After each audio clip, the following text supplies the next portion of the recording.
Sorry, right now, my cat is pushing her head against the computer. We're gonna hold it steady.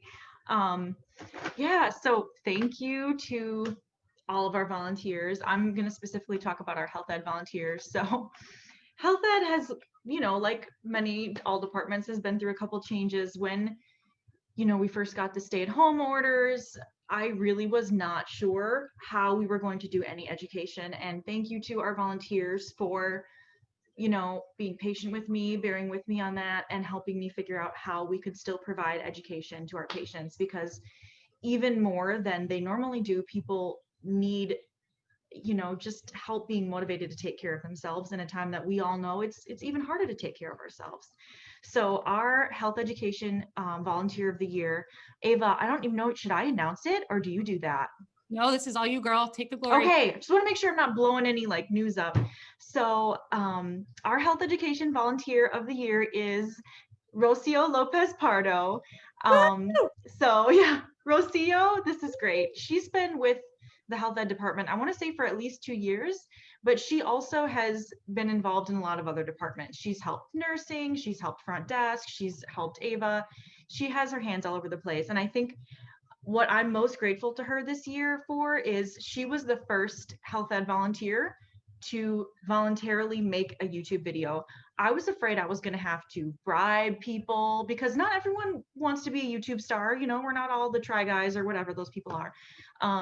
But Rocio, I know she's not a fan of being the center of attention. She's not, that kind of gal, but because she cares about community health patients and about education, she made some really great videos that got us started. And in addition to that, honestly, she wrote out a little tutorial about how she made her video, because I knew, and still am learning, but didn't know very much about how to create educational YouTube content. So Rocio, we are so thankful for you.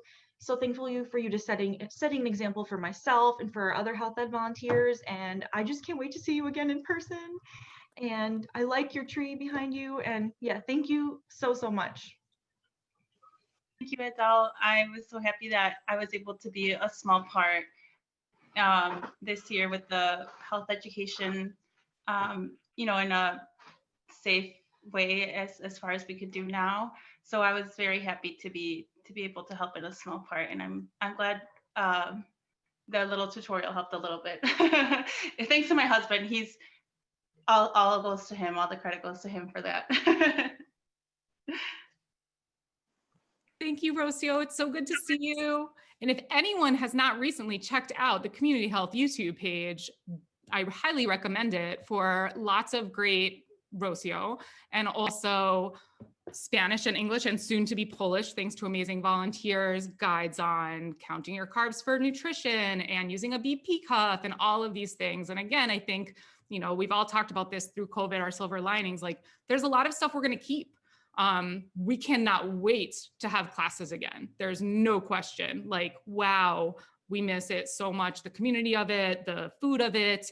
But how amazing is it to have all of these kind of ready to go videos for anyone who has internet access and or a device to get that without having to make the trip in. So this also helped create something that's a legacy for you. I'm gonna say it's yours, Rocio. That we now had this seed from which a whole lot is growing. So yay, Rocio.